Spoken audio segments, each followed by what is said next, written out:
dinukum waliyadin. Orang sini sudah rukun antar agama karena perang agama terbesar terjadi tahun 800 di sini antara Wangsa Shailendra sama Wangsa Sanjaya. Wangsa Sanjaya beragama Hindu, Wangsa Shailendra beragama Buddha. Sampai Raja Hindu takut menjadi raja. Panukuh pergi ke India.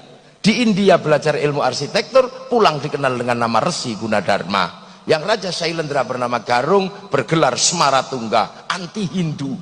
Tapi begitu menang perang, dia putus asa karena mau bikin candi nggak punya arsitek. Maka arsitek yang disuruh bangun adalah orang Hindu yang bernama Panukuh. Lahirlah candi Hindu, candi Buddha, nuansanya Hindu yang dikenal dengan Sambara Budura, Borobudur. Makanya kalau ada yang mengatakan Borobudur tinggalan Nabi Sulaiman, tertolak dengan teori itu. Kenapa? Karena Nabi Sulaiman berada di tempat yang namanya Ardul Muqaddasah, dan Ardul Muqaddasah bukan Sleman. Maka tidak usah sok Nabi Sulaiman dari Sleman. Iya, saya nanya jin yang paling tua bukan katanya. Itu akhirnya ada nuansa Buddha, ada nuansa dalam candi Buddha. Tiba-tiba anak Raja Buddha ini, si Smaratungga punya anak namanya Pramodawardhani Sematawayang, jatuh cinta sama si Panukuh yang orang Hindu.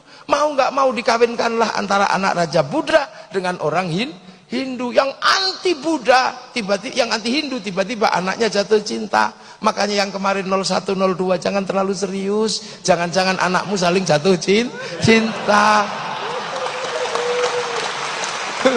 Apalagi sekarang Pak Jokowi sama Pak Prabowo jadi satu. Ini hanya terjadi di Indonesia. Nggak usah malu, nggak usah malu, nggak usah malu. Yang kemarin mau jihad, mau apa, nggak usah malu.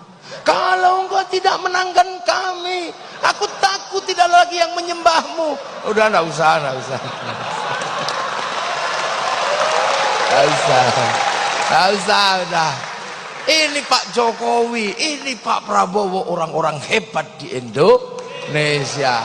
Akhirnya 5 tahun ke depan orang juga takut kalau berseberangan terlalu serius. Jangan-jangan kayak kemarin. Ini selesailah para supporter ini.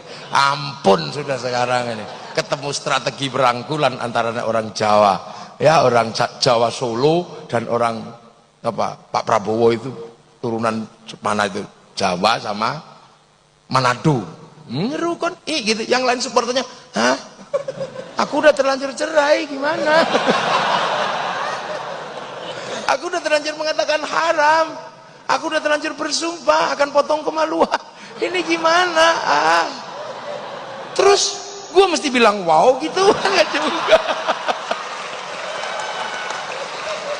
Makanya biasa aja. Lo akhirnya selesailah problem Hindu Buddha. Akhirnya ketika Merapi meletus pecah dua, Smaratungga punya keturunan namanya Bala Putra Dewa dari Wangsa Shailendra pindah Palembang, nggak ribut agama. Karena makanya Sriwijaya jadi besar. Sindok pindah ke timur bangun Wangsa Isyana, menjadikan diri sama Doho, lahirlah Singosari, nggak ribut agama. Pada zaman Majapahit, di zaman era Brawijaya, bangsa ini dirukunkan dalam satu kerukunan besar namanya Bhinneka Tunggal Ika. Setelah itu saling jaga, Hindu jaga Buddha, Buddha jaga Hindu. Maka kemudian kalau ada Banser, ada Ansor kok jaga gereja, nggak usah ribut. Itulah warisan asli bangsa Indonesia. Di Bali yang jaga masjid pecalang, di New Zealand yang jaga masjid orang Nasrani. Nggak usah ribut. Tumpeng masuk gereja, nggak usah marah, nggak usah emosi, nggak usah. Hanya karena kebiasaan, nggak usah. Udah biasa aja ini Indonesia. Nonton film Korea biasa aja, nggak usah kafir. Masa gara-gara kalah ganteng sama aktornya terus bilang kafir? Jangan gitulah. Kita biasa aja. Jadi kita ini punya bangsa. Jadi kita rukun, makanya kiai rukun karena bineka. Para tilmidun muridun rukun dalam bahasa santri, dan sampai hari ini kerukunan itu terjaga. Hanya di Indonesia Yamaha rukun sama Honda, hanya di sini. Hondamu apa? Mio, itu hanya di sini. Hanya di sini minuman botol rukun dalam nama Aqua. Hanya di sini mie instan rukun dalam nama Sarimi. Hanya di sini seluruh pompa air rukun dalam nama Sanyo. Hanya di sini seluruh pembalot rukun dalam nama Softtek. Itu di sini. Udah biasa. Hanya di sini. Itu. Ini di Indonesia rukun. Makanya kemudian para ulama punya konsep merukunkan ini tanpa membentur. Akhirnya kemudian kehilangan tanah air ini, Islam harus punya bangunan baru. Maka lahirlah sebuah bangunan baru di mana raja dan hamba sebagai struktur yang disepakati di Nusantara, mulai dibikin struktur kecil di tengah antara raja dan hamba. Struktur itu dikenal dengan nama musyarakah yang akhirnya menghasilkan bahasa masyarakat. Lah kalau sudah masyarakat, jangan raja, jangan hamba saling menindas, tapi hidup saling bertanggung jawab. Konsep hidup saling bertanggung jawab tawarannya adalah dari Rasulullah, kullukum ra'in wa kullukum mas'ulun an ra'iyati. Maka hidup bersama dalam musyarakah, orangnya disebut ra'iyah atau rakyat. Akhirnya raja dan hamba melebur dalam konsep ra'iyah. Dan satu-satunya bangsa muslim dunia yang sanggup mengambil kalimat Rasulullah untuk menyebut warga bangsanya dengan sebutan ra'iyah hanya ulama Indonesia. Nggak ada yang lain. Tapi ulama nggak marah, harus dihapus semua nggak. Yang kawulo masih boleh bilang kulo, yang hamba masih boleh bilang ambu, yang abdi masih boleh bilang abdi, yang sahaya masih boleh bilang saya, masih boleh. Jadi gitu. Lah terus kemudian ro'iyah kalau ngumpul, Al-Quran menjelaskan wasyawirhum fil amri, maka kemudian lahirlah konsep musyawarah. Lah kalau musyawarah jangan menang-menangan sendiri. Al-Quran mengajarkan tafassahu fil majalis wafsahu yafsakhillah, maka ruang musyawarah namanya majelis. Ngangkat pemimpin standarnya wasi'a kursiyus samawat, maka kedudukan pemimpin disebut kursi. Sunan Ampel nata ini semua. Datuk Ribandang dikirim ke Sulawesi, Aryo Abdillah dikirim ke Palembang, Hatib Dayan dikirim ke Kalimantan. Lahirlah sistem ro'iyah, sistem musyawarah.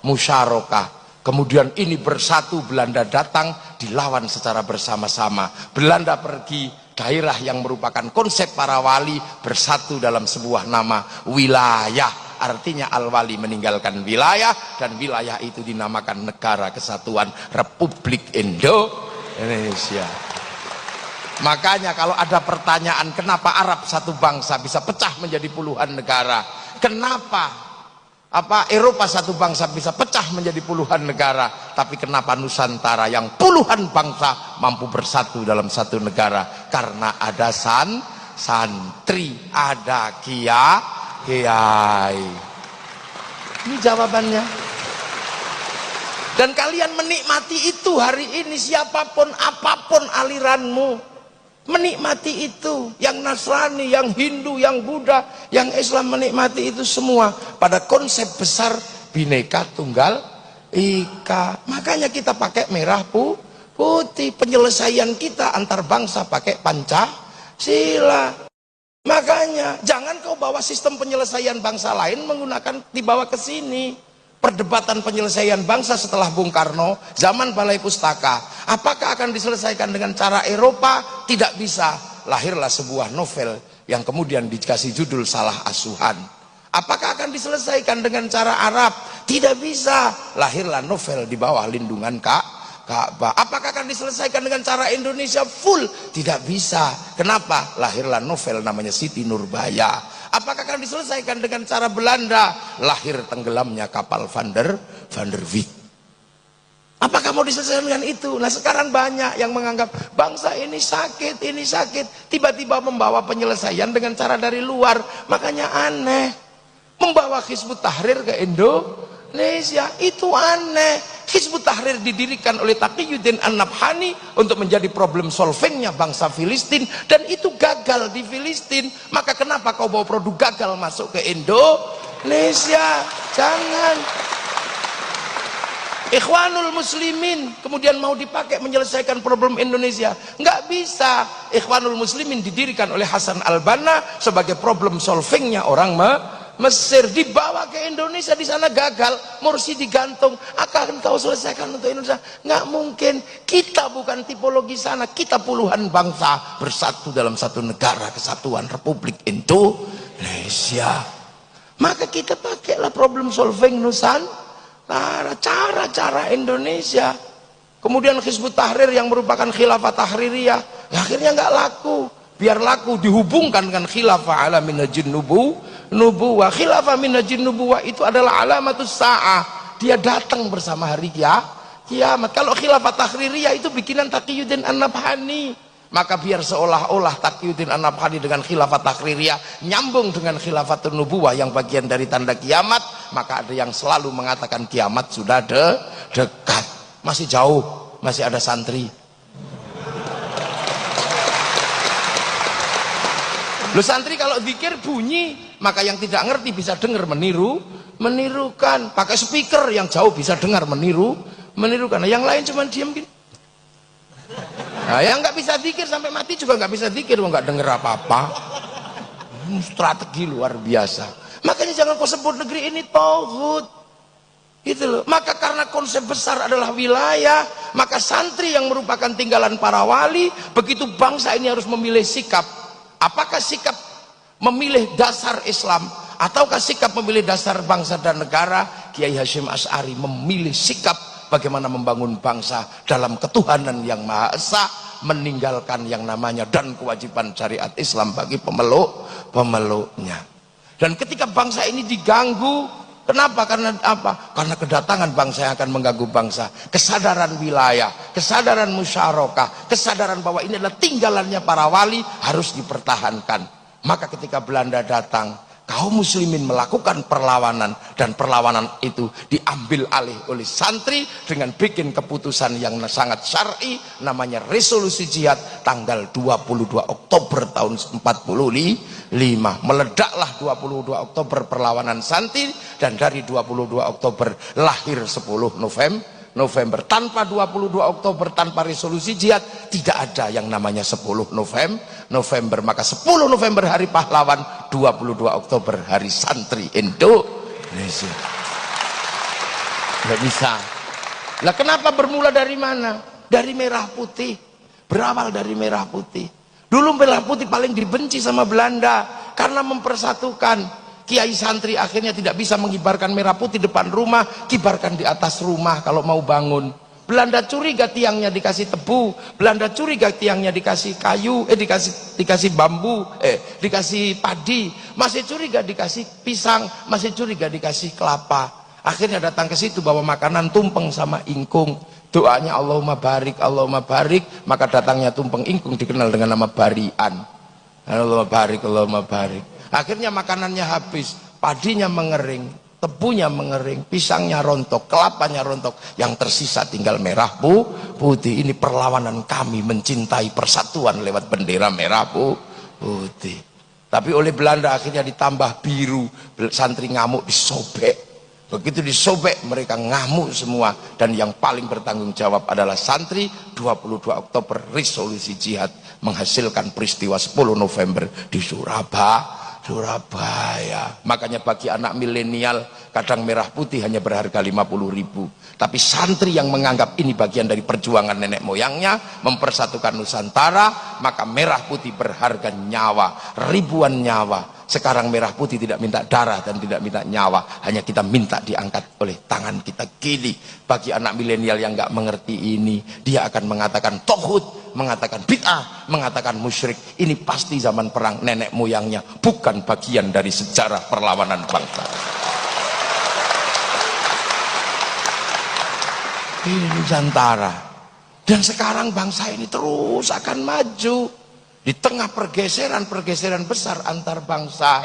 Ketika bangsa ini merdeka, bangsa ini disuruh memilih setelah Hitler jatuh tahun 48. Karena Amerika sama Soviet terus berperang, mau ikut mana? Bung Karno tidak memilih ke kiri atau ke kanan. Akhirnya kemudian Bung Karno dijatuhkan. Sampai di eranya Pak Harto, kiri dan kanan masih terjadi Amerika sama Soviet. Dan hari ini pertarungan besar Amerika sudah mulai diruntuhkan oleh kekuatan baru namanya Shanghai Corporation. Anak-anak mahasiswa pasti tahu itu. Shanghai Corp adalah negara baru yang bangkit setelah kelompok yang menyebut dirinya United Kingdom, United States. United Kingdom, United States dulu bangkit karena punya minyak dari negara Arab namanya Aramco. Maka setelah Aramco tidak lagi mensuplai, maka kemudian negara-negara kecil-kecil ini mencari minyak dari negara Syiah, negara Sunni, lahirlah kelompok besar namanya Shanghai Corporation. Amerika emosi, maka kemudian sumber minyak Shanghai Corporation diantem dengan isu Syiah Sunni. Maka kita mengenal isu Syiah Sunni, tapi proses itu gagal. Kenapa? Karena Indonesia nggak terlibat. Coba Indonesia terlibat dalam konflik itu, pasti jadi.